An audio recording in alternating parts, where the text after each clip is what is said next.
네, 취약 유형 진단의 두 번째 파트 수리 논리 부분입니다. 그 수리 논리에서 여러분들이 주목해 보셔야 될 점은 수리적이고 논리적인 사고를 하고 있는지를 관찰하시는 겁니다. 그래서 여러분들이 뭐 1차 방정식에 관련된 문제, 연립 방정식에 관련된 문제, 속도 문제 이런 것들이 실생활에서 내가 사용하는 방식과 결합되어져 있는 분들이 좀 더 쉽게 접근하는 경향이 있습니다. 이걸 무슨 식을 세워서 결정을 해야지 뭐 식이 필요 없다는 건 아니지만 그런 패턴들이 그 글이나 어떤 수식으로 잘 표현된 분들이 좀 접근을 좀 잘 하는 것 같습니다.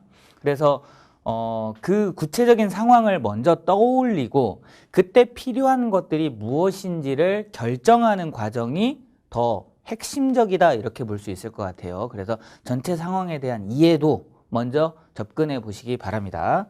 자, 그런 점에서 한번 3번 문제 한번 풀어보도록 하겠습니다. 자, 일단 3번 문제를 읽으실 때 읽으면서 내가 적용을 어떻게 해야 되는지를 잘 살펴볼게요. 내부를 볼 수 없는, 그러니까 뭘 뽑는지 모른다는 거예요. 검은 상자에 파란색 2개, 블루 2개, 레드 4개가 들어있습니다. 하나씩 밖으로 꺼낸다 할 때 두 번째로 꺼낸 구슬이 빨간색이면서 엔드입니다. 엔드. 세 번째로 꺼낸 구슬이 파란색일 확률을 구하세요. 이랬습니다. 자, 일단 확률 문제죠. 이 문제를 풀기 전에 확률에 관련된 보편적인 설명을 하나 드려보도록 하겠습니다. 확률의 정의와 관련된 설명이에요. 한번 들어보세요. 자, 여기 이게 좀 약간 성차별적인 언어일 수도 있는데 여기 미스 코리아가 한 명 있습니다. 올해의 미스 코리아가 한 명 있어요. 어떤 남자가 결혼을 하려고 합니다. 내가 미스 코리아랑 결혼하거나 결혼하지 않는 경우밖에 없다. 그러니까 내가 미스 코리아랑 결혼할 확률은 2분의 1이다. 실질적으로 보면 아닌 것 같잖아요. 그걸 검증해 보라 하는 문제가 서울대학교 면접 문제로 나온 적이 있어요. 수험생들이, 고등학생들이 이제 대학교 갈 때 쩔쩔맨 문제 중에 하나입니다. 확률이 뭐죠? 전체의 경우의 수분에 해당 경우의 수를 나타냅니다. 그런데 그 경우의 수는 동등한 경우를 따지고 있어야 돼요. 여자 몇 명이 있고 그 중에 미스 코리아가 한 명 있는 거죠. 여자가 10,000명이 있으면 미스 코리아 한 명 있습니다. 할 확률은 10,000분의 1. 결혼할 사건의 확률은 10,000분의 1인데 이걸 내 마음대로 미스 코리아랑 결혼하는 경우와 그렇지 않은 경우가 있다. 이게 굉장히 다른 사건을 언급하고 있는 점입니다. 또는 여기 보시면 합법칙이 있어요. 합법칙. 어떤 사건과 어떤 사건이 합사건인 경우 두 사건을 더해서 공통부분이 없으면 그대로 더하시면 되고 공통부분이 있으면 그 해당 부분을 빼시면 됩니다. 여기 하면서 이렇게 돼 있죠. 곱사건에 해당하는 인 겁니다. 그래서 그 일이 있고 그리고 동시에 어떤 사건이 있을 때 이렇게 표현합니다. 자, 그 다음에 이 문제의 경우에는 그래서 이 사건은 곱사건으로 문제를 해결하면 되는데 이 두 번째, 세 번째가 나와 있지만 첫 번째가 없어요. 그래서 이 3번 문제는 분류 기준에 관련된 좋은 문제다 이렇게 볼 수 있어요. 분류 기준이 첫 번째가 파란색을 뽑는 경우와 첫 번째가 빨간색을 뽑는 경우로 둘로 나뉘어집니다. 이 두 사건이 합사건이에요. 공통되는 지점이 없기 때문에 둘 다 더하기만 하면 됩니다. 그래서 첫 번째 파란색을 뽑은 게 전체 6가지 중에 파란색 2가지고요. 그 다음에 이제 파란색이 하나 뽑혀서 일사가 있는 겁니다. 일사가 있는 상태에서 두 번째 5개 중에서 나머지 5개 중에서 빨간색 4개를 뽑고요. 이번엔 일산만 남았어요. 나머지 네 번째에서 세 번째로 꺼낸 구슬이 파란색인 게 하나입니다. 이렇게 계산된 것과 두 번째 첫 번째의 빨간색인 게 6분의 4에 해당하는데 6분의 4에 해당하고 그러면 그때 여기다가 표시할게요. 2개 있고 3개가 있는 겁니다. 그때 빨간색을 뽑습니다. 빨간색이 3개 있죠. 3개. 그 다음에 마지막으로 파란색이 뽑히는 이 과정, 이 둘을 더해서 문제를 해결하면 돼요. 그래서 이 문제에는 맨 앞에 분류 기준을 세우는 문제와 곱사건에 해당하는 부분과 합사건에 해당하는 부분이 동시에 잘 나타나 있다. 이것들 중에 무엇이 더 중요하냐라고 저한테 물으시면 저는 단언컨대 이렇게 얘기합니다. 분류 기준이 가장 중요합니다. 이렇게요. 그러면 뭐 예를 들면 컨비네이션이나 퍼뮤테이션 또는 원순열 뭐 이런 거 몰라도 됩니까? 저는 분류 기준을 아는 게 훨씬 더 중요하고 퍼뮤테이션이나 그 컨비네이션이나 뭐 이런 방법들 있죠. 그건 더 후순이라고 생각하는 입장입니다. 그래서 분류 기준을 잘 세우는 거 전체 내용을 이해하는데 분류 기준을 잘 세워서 조합은요 뽑기만 하는 경우고요. 퍼뮤테이션은요 뽑고 나서 순서를 배열하는 그런 경우입니다. 그래서 조합을 선택하고 나서 얘를 배열하면 순열이 되고요. 순열을 선택하고 나서 얘한테 동일한 경우를 없애면 조합이 되는 겁니다. 그래서 조합과 순열은 그런 점에서 좀 차이가 존재한다. 이렇게 보시면 좋을 것 같습니다. 자, 다른 문제 한번 풀어볼까요? 5번 문제 한번 풀어보도록 하겠습니다.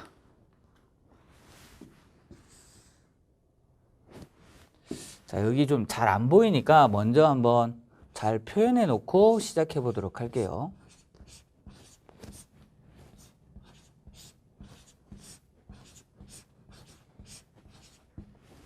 자, 이렇게 잘 보이실 것 같아요.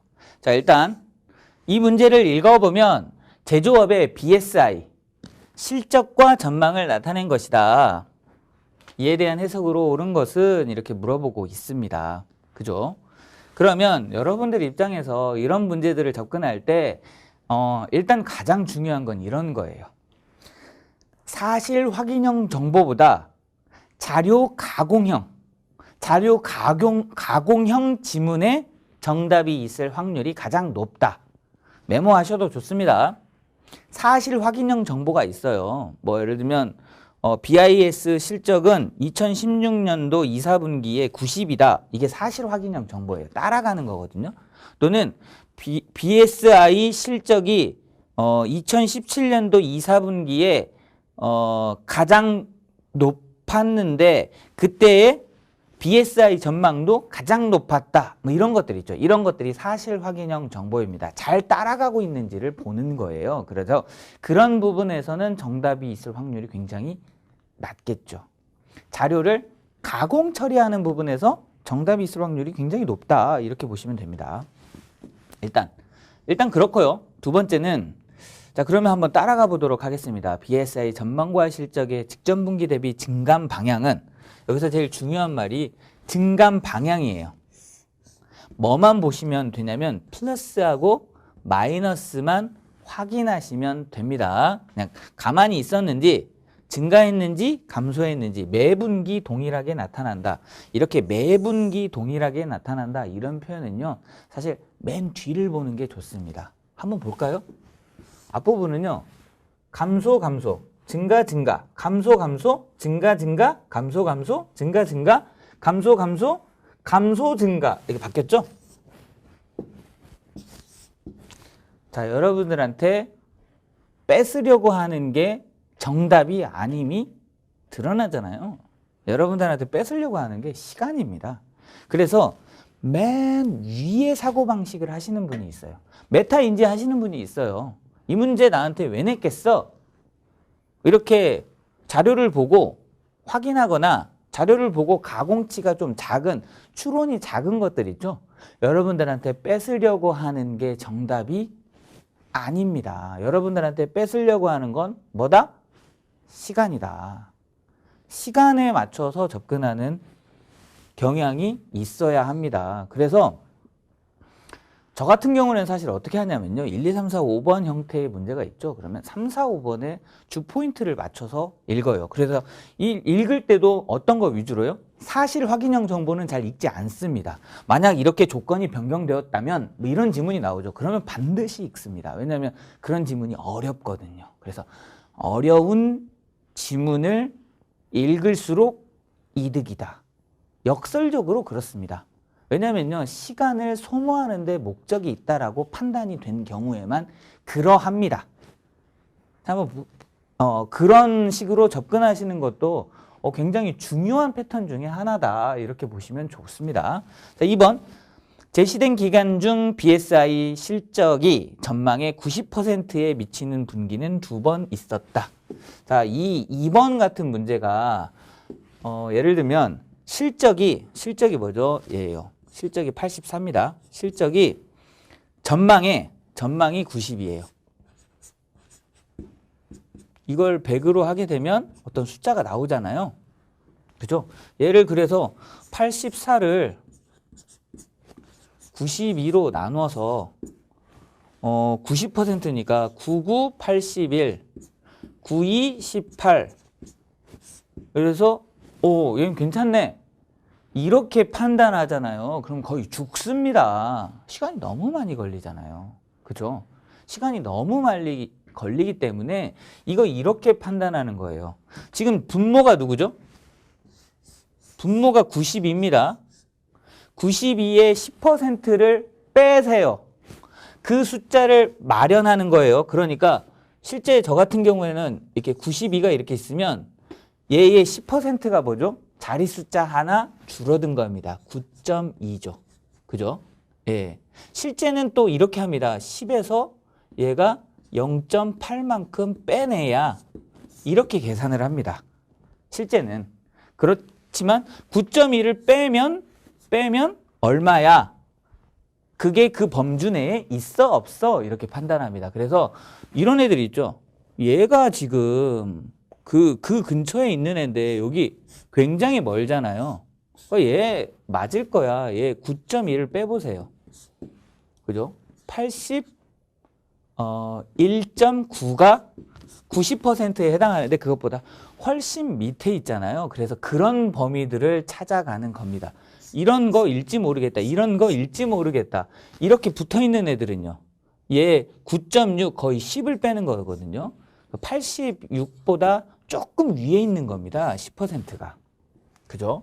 그렇게 판단하는 과정입니다. 자, 이번 문제에서는 제가 중요한 걸 말씀드렸는데 이와 같은 계산이 필요하면 분모에 해당하는 숫자로 바꿔서 인식을 해보시면 좋습니다. 그래서 이거에 10% 증가했다면 이거에 90% 가까이 미치지 못했다면 이런 표현들은 다 이걸 직접 계산해서 하지 않고 92에 대한 10% 증가, 10% 감소 이런 숫자들을 체크하면서 숫자를 판단해 가는 과정으로 바꿉니다.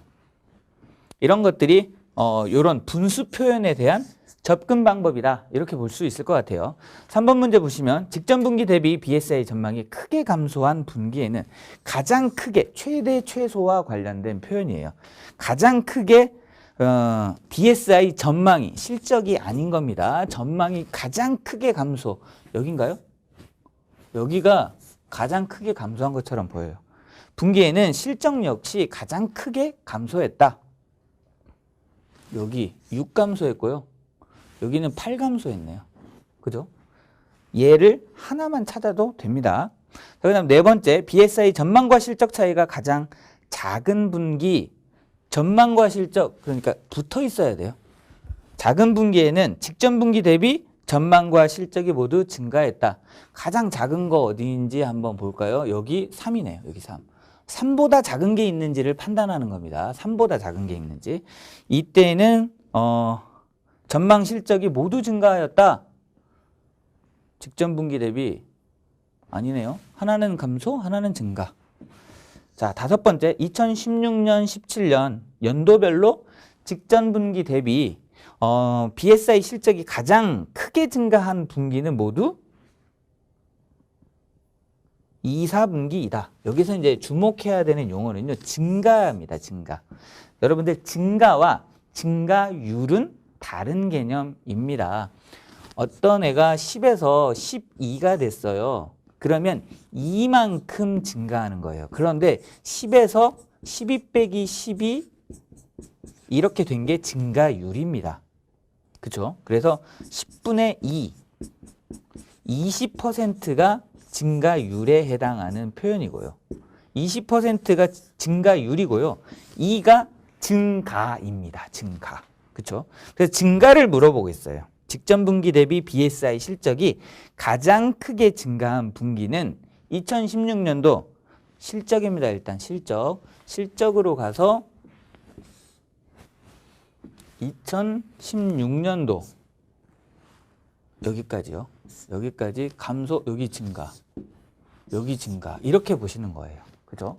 예, 그래서 이렇게 자료를 보시고 판단하는 기준을 세워서 나는 자료를 잘 본다. 여기에 초점을 맞추시면 좋습니다. 자료를 잘 보기 위해서 여러분들이 이렇게 증감 방향, 분수 계산, 여기 이제 증가율 계산이 나타나 있지 않지만 이거와 거의 유사한 방식으로 해소하시면 됩니다. 또는 증가, 있죠? 증가 감소, 증가율, 감소율, 변화율에 관련된 개념을 판단하시고 적용하시면 됩니다. 그래서 이 계산에 관련된 것들은 굉장히 빠른 속도로 실력이 증가하는 경향이 있어요. 그래서 계산 능력에 대해서는 연습을 많이 하시면 하실수록 유리합니다. 하지만 계산 위에 뭐가 있냐면요. 이 자료를 보는 관점이 있어요. 그죠?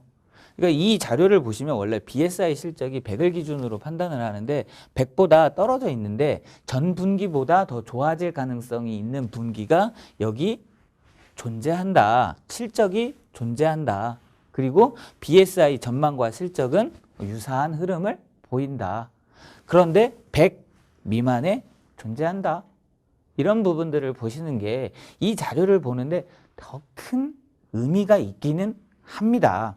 근데 자료 해석적인 그런 문제들은 기본적으로 이 지문들을 빠르게 해소하는 데 더 초점이 맞춰져 있어요. 그렇지만 정답을 내는 데는 이 지문을, 이 자료를 보고 해석하는 능력에 따라서 더 좌우합니다. 첫 번째, 자료 해석이 먼저고요. 두 번째, 그걸 하기 위한 수단으로서의 계산 능력이 필요하다.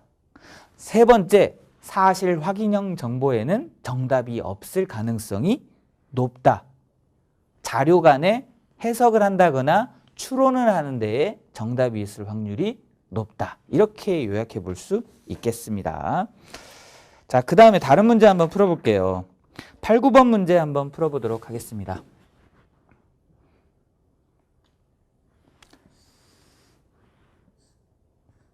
자, 8, 9번 문제 두 문제 연속짜리 문제고요. 2013년도부터 2017년도까지 운영 주체들이 나타나 있는 것 같아요. 현황인데 단위가 개로 표현되어져 있고 이용자, 사람 숫자로 되어져 있어요. 그런데 운영을 보시면 전체 중앙정부, 지방자치단체, 개인 순으로 표현이 되어져 있습니다. 이렇게 범주 있죠? 범주. 목록이라고 하기도 하고 이 카테고리인데 분류하는 카테고리는 미리 짐작하시고 접근하시면 좋습니다. 그러면 이런 자료를 보시면 나중에 좀 지나잖아요. 그러면 여러분은 어떻게 하시면 좋냐면 이런 운영 주체별 이용자 수, 이용 시설별 이용자 수에 관련된 정보가 연도별로 나와요. 그렇죠. 이게 가공형 정보입니다. 이런 정보들을 내가 다룰 수 있는지 이런 데에 초점이 좀 맞춰져 있다. 이렇게 보시면 좋습니다. 일단.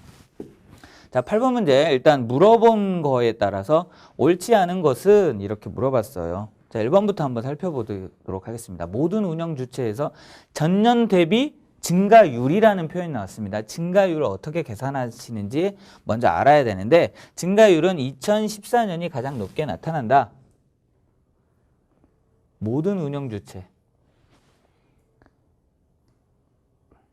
자, 일단 이용자 현황이 아니기 때문에 여기에 해당하는 정보를 보셔야 되는 거예요.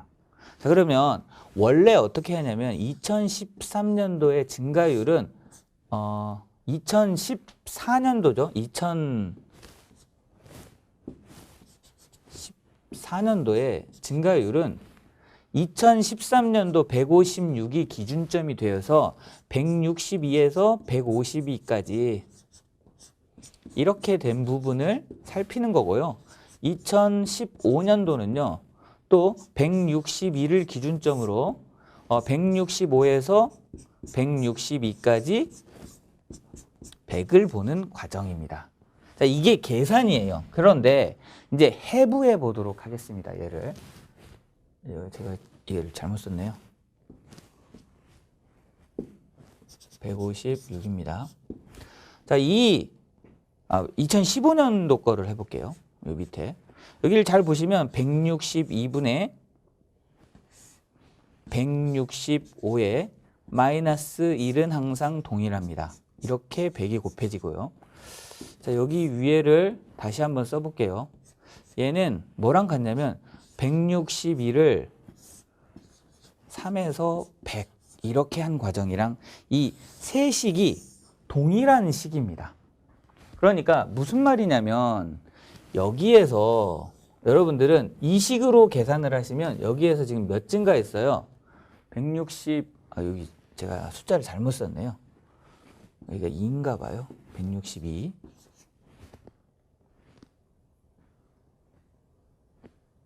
아니죠. 165 맞네요. 65. 자, 여기 한번 볼까요? 156에서 몇 증가하나요? 플러스 6만큼 증가합니다. 요게 증가율의 개념인 거예요. 그렇죠? 또는 얘 있죠? 얘는 162에서 3이 증가하는 겁니다. 그래서 분모도 영향을 미쳐요. 증가율은. 분모가 크면 클수록 전체 숫자가 작아집니다. 그런데 잘 보시면 이런 숫자를 보실 때 분모보다는 분자의 영향력이 커집니다. 자, 일단 2013년도의 증가율은 156분의 6인데 2014년도는 162분의 3이에요. 그러면 얘를 또 뭐 이렇게 나눠서 뭐 계산해야 될까요? 중요한 게 얘는 6 증가했는데 얘는 3 증가했죠. 그럼 얼마나 감소해요? 반 정도 감소한 겁니다. 50%가 감소됐어요. 그러니까 이쪽이 훨씬 크겠죠. 얘는요. 분모는 그렇게 큰 변화가 없습니다. 분모의 변화율은 고작 해봐야 156 중에 6이 바뀐 거예요. 156 중에 한 4% 정도 증가했나요? 분모는 4% 증가했는데 분자는 50% 감소한 거예요. 그렇죠? 그러니까 2014년도 증가율이 작은 거죠. 그래서 이 증가율 계산이 까다로운 점은 분모 분자가 다 움직이기 때문에 나타나는 현상이다. 이렇게 보시면 됩니다. 그래서 여기 보시면 그래서 162분의 3과 여기에 156분의 6을 비교하는 단계로 설명하시는 게 유리합니다. 그래서 이럴 때 156분의 6, 162분의 3, 여기 165분의 0, 0인 거죠. 165분의 1 이렇게요. 이렇게 해서 증가율을 비교할 수도 있습니다. 두 번째요. 이거 보시죠. 1은 항상 빠지니까 156분의 162 156분의 162 이렇게 비교 162분의 165 165분의 165 165분의 166 이렇게 구분해서 설명해도 동일한 설명이 됩니다. 그죠? 근데 얘를 다시 한번 볼까요? 이 165를요, 162 빼기 더하기 3 이렇게 하죠. 그럼 얘가 1이거든요. 1. 그리고 뭐만 남냐면 162분의 3만 남습니다. 그렇죠? 그러니까 큰 숫자의 표현과 작은 숫자의 표현에 지나지 않는다. 이렇게 보시면 됩니다. 그리고 아까 제가 여기 4% 증가했는데 여기는 50% 감소했어. 이 표현도 잘 익혀두시기 바랍니다. 자, 여하튼 그렇게 증가율을 표현한다. 증가율이 2014년이 가장 높게 나타났다. 증가율 이때가 가장 높습니다. 두 번째 한번 2번 한번 볼까요? 중앙정부 자연휴양림 이용자의 전년 대비 변동폭이 가장 이용자의 전년 대비 변동폭입니다. 변동 일단 증가폭이라고 하지 않았어요. 변동이라는 건 증가와 감소를 다 내포하고 있는 개념이에요. 그래서 증가한 폭이 누가 더 큰지를 물어보고 있습니다. 가장 큰 해 이용자의 중앙정부 여기를 봐야 되죠.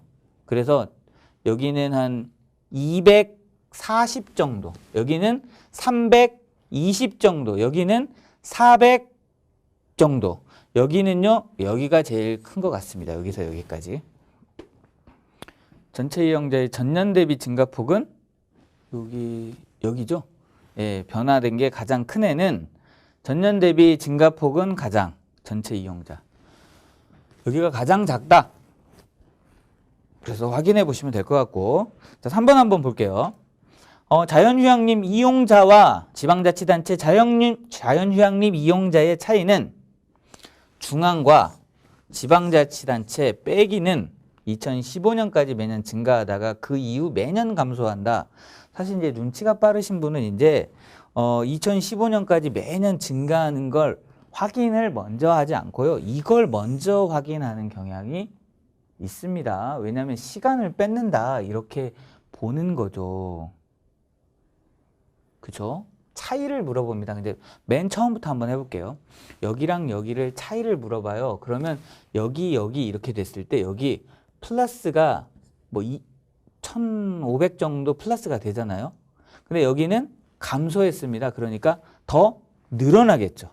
그러니까 숫자로 표현하면 얘가 3000이고 아니죠.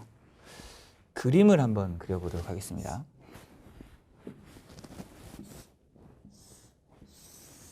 얘가 3000이었습니다. 얘는 좀 줄어들었죠. 얘는 7000입니다. 7000에서 또 늘어났죠.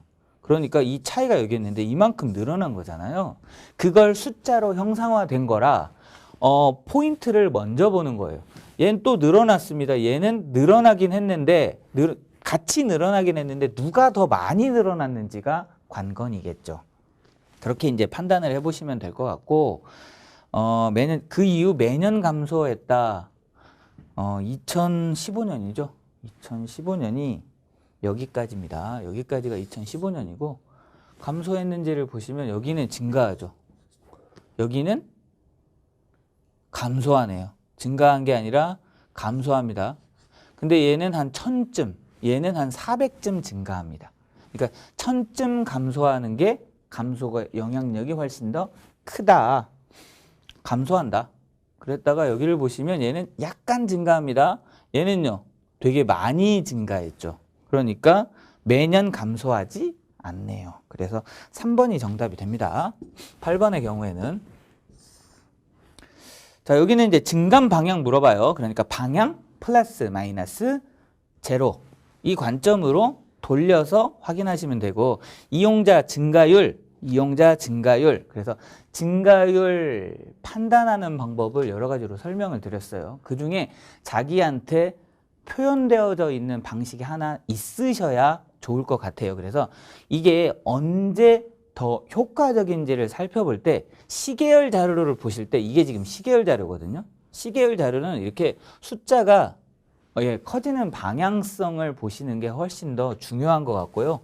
지금 여기에 두 숫자 간의 비교를 할 때 있죠. 두 숫자 간의 비교를 할 때는 분모 증가율과 분자 증가율로 비교하시는 방식이 훨씬 더 좋은 방식입니다. 그래서 이걸 평가하는 여러 가지 패턴이 있는데 그 중에 데이터에 맞게 접근하시는 게 좋습니다. 어떤 자료의 증가율과 어떤 자료의 증가율을 물어본다. 그러면 이 비슷한 자리에 분모끼리, 분자끼리 비교하시는 게 나은 경우가 굉장히 많습니다. 자, 여기 8번 문제는 여기까지만 살펴보고요. 9번 문제 한번 볼까요? 자, 9번 문제에서 제가 여러분들한테 보여드리고 싶은 건 이런 거예요. 여기 보면 이 그래프를 작성했다. 이게 앞에 있는 자료를 그래프로 환산한 거거든요. 일단 문제의 난도가 그렇게 높지 않습니다. 문제의 난도가 높지 않았을 때 선지 플레이를 하는 걸 한번 보여드릴게요. 자, 보시죠. 여러분들 지금 여기에 1, 2, 3, 4, 5번에 기억이 2개 있고요. 니은은 몇 개 있냐면 하나, 둘, 3개 있네요. 디귿은 몇 개 있습니까? 하나, 둘, 3개 있고요. 리을은요? 2개 있습니다. 자, 잘 보시면 니은과 디귿이 3개씩 있다는 걸 알 수 있습니다. 그러니까 여러분들 기억이 3개, 니은이 3개, 디귿이 3개, 리을이 3개 있죠. 그러면 총 12개가 있어요.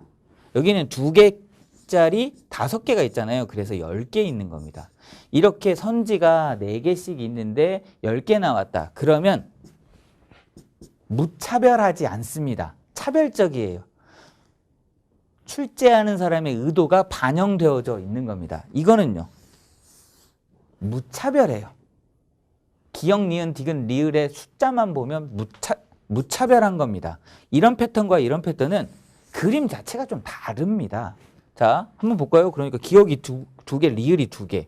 그러면 얘가 요구하는 것 중에서 니은, 디귿이 있을 확률이 높다. 이렇게 먼저 판정하는 게 좋습니다. 그래서 니은과 디귿을 저 같은 경우에는 일단 이 3번이 맞을 것 같아 라고 접근을 하고 선지 플레이를 진행하는 경향이 있습니다. 그래서 그렇게 접근해 보는 건 일종의 하나의 방식이 될 수 있을 것 같아요. 그래서 이게 최소 2개를 보거나 많이 봐도 3개밖에 안 봅니다. 그래서 2개 정도에서 지문 4개를 다 확인하는 게 아니라 2개 정도에서 끊으려고 하면 어떻게 봐야 되는지, 그때 지문의 내용이 중요할 때 있죠. 지문의 내용이 중요할 때는 순차적으로 돼 있다거나 그게 시간 순으로 돼 있으면 이런 방식이 큰 의미가 없습니다. 또는 문제가 어려워도 이런 방식이 큰 의미가 없습니다. 여러분들 그렇지만 이렇게 내용 난도가 낮거나 사실 확인형 정보이거나 금방 확인되는 것들은 보는 순서를 결정함에 따라서 시간적인 부분들이 결정될 수 있다. 이렇게 보시면 좋을 것 같습니다. 일단 니은번 한번 볼까요? 니은번. 전체 휴행님 1개당 이용자 숫자 이랬어요. 이용자 숫자. 그러면 뭘 봐야 돼요? 예를 들면 이런 걸 보는 거죠. 156분의 12,780. 여기는 166분의 16,713. 그러면서 보통은 뭘 보시냐면요. 이 증감 방향을 보통 봐요. 증가했구나. 여기도 증가했구나. 여긴 감소했구나. 여기는 증가했구나.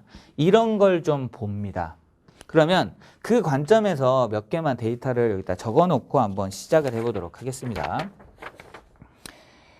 여기 156분에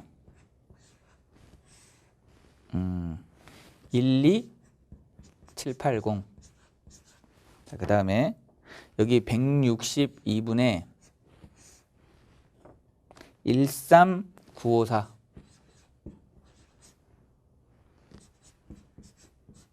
이렇게 돼 있죠. 여기만 한번 비교해 보도록 하겠습니다. 얘는 이걸 이제 직접 계산할 수도 있는데요. 156에서 162까지 얼마 증가했냐면 6 정도 증가해요. 근데 156에서 160까지 6이 증가한 게 이게 4% 정도 증가하는 겁니다. 반면 여기 이런 식으로 나오면 저는 127, 139 이 정도 합니다. 근데 이렇게 증가하게 되면 이게 12쯤 증가하죠. 127에서 12쯤 증가합니다. 그러니까 이게 한 10%쯤 증가하잖아요. 그래서 분모는 4% 증가하는데 분모는 10% 증가하니까 얘가 증가했어 라고 증감 방향을 결정을 해요. 그러면 두 번째 2015년도 자료도 보시면 요게 165이고 이 분자가 1호 629 이렇습니다. 그럼 이게 3%쯤 3쯤 증가하잖아요. 2%쯤 증가하고요.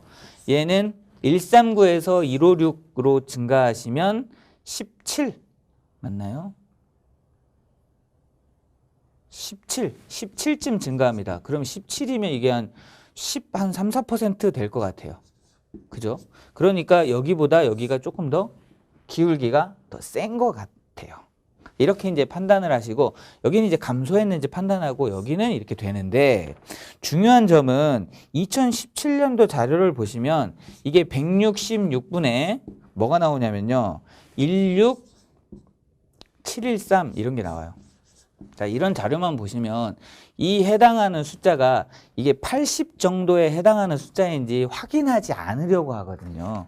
그러니까 예를 들면 이런 겁니다. 이게 156이 있어요. 156에 80% 정도 되는 애는 얼마입니까? 이게 15.6, 15.6, 10%를 빼면 이게 31.2를 빼야 되는 거잖아요. 빼시면 124.8. 124.8에 해당하는 게 여기에 해당하는 거라서 얘가 80%를 넘어선다 이렇게 볼 수 있을 것 같아요. 그죠? 80%의 156에 80%에 해당하는 것들이 124.8이다 이렇게 판단하시는 경우에 해당하는 거죠. 그런데 이 자료만 보시면 이게 100을 넘어서지 않나요? 그쵸? 166이 100인데 100을 넘어서는데 그 판단하지 못하는 어떤 숫자인 거죠. 이렇게 숫자를 언급하는 경향은 그렇게 많지 않고 이렇게 숫자보다 증감 방향을 물어보는 경우가 훨씬 더 많이 존재합니다. 여하튼 니은번이 틀렸다라는 걸 확인할 수 있어요. 그래서 적절하지 반영하지 않은 거에 해당하고 그 다음에 디귿번 한번 확인해 볼까요? 디귿번은 이용자 숫자예요. 그래서 여기, 여기, 여기. 그 다음에 여기, 여기, 여기. 그 다음에 여기, 여기, 여기 숫자를 확인하시는 게 중요하고 이때는 운영 주체별 이용자 숫자고 해당하는 정보들을 15, 16, 17에 해당하게 적용했는지 여부가 나타나고 여기에서 이 정보는 확인이 쉽습니다. 기본적으로. 쉽기 때문에 얘가 맞는 정보라는 게 드러나면 바로 정답을 확인할 수 있어요. 리을번에 어디가 틀렸는지 확인하지 않더라도 확인할 수 있을 것 같습니다. 그래서 보기 한번 볼까요? 일단 니은에 해당하는 정보가 있어야 되고 그 다음에 디귿에 해당하는 정보가 아니네요. 그랬을 때 1번 아니면 4번에 해당하는 정보가 나타나는 것 같습니다. 그래서 1번, 4번 중에서 고르셔야 되는데 만약 확인하지 않는 상태에는 저는 4번을 선택하고 싶습니다. 자, 그리고 실제로는 확인을 하셔야 될 것 같고요. 근데 확률적으로 1번보다는 4번에 초점이 더 맞춰져 있다. 이렇게 보시면 좋을 것 같아요. 자, 이 문제는 여기까지만 확인해 보도록 하겠습니다. 자, 그 다음에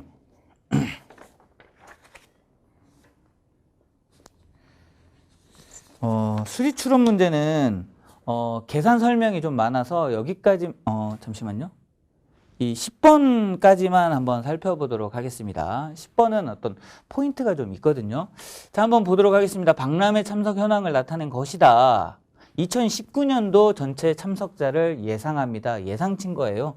기존에 있는 자료를 가지고 예상치를 하는데 예상하는 방식이 두 가지가 있습니다. 방법 1과 방법 2가 있는 거죠.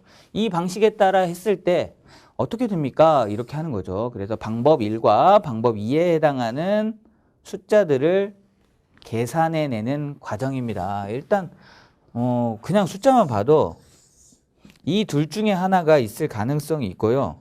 146명과 148명으로 이어질 가능성이 높다. 이렇게 볼 수는 있겠죠.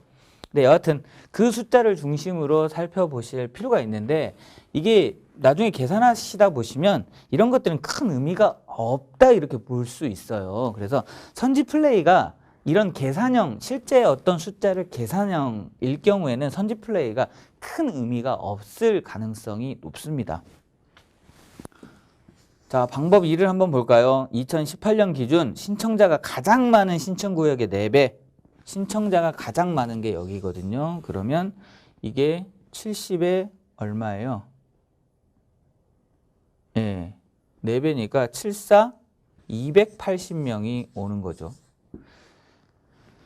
그 다음에 참석률이 가장 높은 구역의 참석률을 구해야 되는데 여기 보시면 70분의 64, 여기는요 60분의 48, 여기는 32분의 24, 여기는 28분의 21.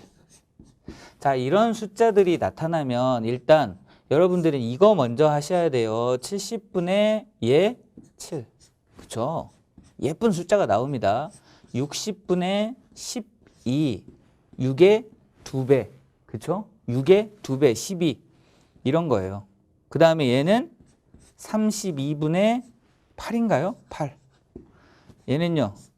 28분의 7. 그렇죠? 그래서 만들어진 숫자에 해당합니다. 이 숫자들이. 그래서 이 1-로 바꿔서 얘가 이 숫자가 작은 게 큰 거다. 이렇게 판단하시면 됩니다. 이 논리적 과정이 하나 있어서 좀 더 불편하신 분도 있긴 하지만 논리적 과정을 거치시는 게 좀 더 일관적인 그런 포인트가 좀 있는 것 같습니다. 그래서 누가 가장 커요? 여기 10%잖아요. 얘가 90%라 가장 크다 이렇게 보시면 될 것 같습니다. 90%에 해당하려고 하면요. 얘는 54죠. 54였어야 되고 얘는요. 28점 뭐 얼마. 얘는요. 28이니까 3 빼면은 25점 얼마가 되어야 90%가 되는 숫자가 나타나는 겁니다. 여하튼 얘가 가장 크다. 그래서 얼마다? 여기 이제 좀 참석률을 여기에 100을 나눠야 되긴 하는데 이 숫자가 빠져 있는 상태인 것 같습니다. 그래서 0.9를 곱해서 결정을 하고 그 다음에 방법 2를 보시면 2016년도, 2018년도 평균 신청자, 이 평균이라는 개념이 나와요. 자, 여기서 이 평균이라는 개념이 나오는데 얘를 어떻게 접근할지 자, 한번 보도록 하겠습니다. 평균 계산을 어떻게 하는지. 보통 평균 계산을 여기 가구형만 해볼게요. 54 더하기 56 더하기 70을 더해서 얘를 3으로 나누면 계산을 하면 이게 110, 180, 180을 3으로 나눠서 이게 36, 18, 60이야. 이렇게 하거든요. 이렇게 하시면 안 됩니다. 이렇게 하시면 이런 계산에서는 계산량이 많아지고 이거 계산하는데 한 30초 이상이 소모가 돼요. 그래서 얘네 셋 중에 평균에 해당할 수 있는 가평균을 구해보는 겁니다. 그러니까 예를 들면 이런 거죠. 얘가 가평균이 60인 것 같아. 이러면 54에서 60을 빼요. 그 다음에 56에서 60을 빼요. 그 다음에 70에서 60을 뺍니다. 이렇게 하면 이 식이랑 이 식이 같나요? 왜냐면 60 했는데 3분의 마이너스 60, 마이너스 60, 마이너스 60 하시면 이게 마이너스 60이에요. 그래서 같은 식이 됩니다. 그래서 여러분들은 뭐만 계산하시냐면 이게 마이너스 6, 얘는 마이너스 4, 얘는 플러스 10, 0이잖아요. 이게 0. 0이니까 얘가 가평균 60이 맞았구나 이렇게 판단하시는 거예요. 실제 하는 과정 다시 한번 보여드릴게요. 여기 보시면 얘가 60인가? 라고 떠올려요. 얘의 근접치에 해당하는 말을 하나 떠올리는 겁니다. 60인가? 그러면 마6, 마4, 뿔10 이렇게 마이너스 플러스 잘 표현하셔야 됩니다. 그래서 하시면 이게 0이구나. 그리고 나중에 계산하실 때 이게 3이 있다는 거 조심하셔야 돼요. 나구역 한번 해볼까요? 제가 일부러 한번 틀려보도록 하겠습니다. 일부러 64라고 한번 놔볼게요. 64야 가평균이 이러면 어떻게 되죠? 얘는 마2, 얘는 뿔9, 얘는 마4죠. 그럼 이게 얼마 차이가 납니까? 얘 마6, 3 차이가 나죠. 3 차이. 그죠? 3 차이가 나니까 평균으로 하게 되면 1 차이가 나는 거예요. 그러니까 2를 올려야 되나요? 그렇죠. 2를 올려야 됩니다. 그래서 여기가 65가 되는 거예요. 그렇죠? 요거 먼저 연습을 하셔놓고 체화가 되셔야 돼요. 그래서 이 3에 해당하는 게 3분의 1에 해당하는 게 가중치 개념에 속한다. 이것까지 판단하시면 더 훌륭하고요. 근데 여하튼 편차 개념만 먼저 획득을 하셔도 굉장히 쉽게 접근할 수 있습니다. 그렇게 이제 계산을 하시고 나머지 여기 보시면 참석률을 곱하셔가지고 쭉 해결하시면 더 좋을 것 같아요. 금방 문제에서는 평균과 가평균, 그 다음에 가중평균에 관련된 것들을 한번 살펴보는 그런 시간을 가져봤습니다. 그래서 그렇게 계산을 하시면, 실제 나머지는 이제 그 계산의 속도와 관련되어져 있어서 아까 제가 여기 아까 참석률과 관련돼서 이런 부분들을 보시죠. 그러면 7, 4, 28, 4분의 1이잖아요. 0.25. 8, 4, 8에 32, 4분의 1, 0.25. 이렇죠? 여기 같네요. 예. 여기는요. 그죠? 20%에 해당하죠. 0.2죠. 0.2. 여긴 0.1. 예, 이런 부분들이 참석률에 영향을 주는 분수 구조이다. 이렇게 보시면 될 것 같습니다. 그래서 그렇게 계산을 하시면 정답은 아마 5번이 나올 것 같습니다. 자, 수리 추론에서 중요한 부분 한번 요약 정리해 보도록 하겠습니다.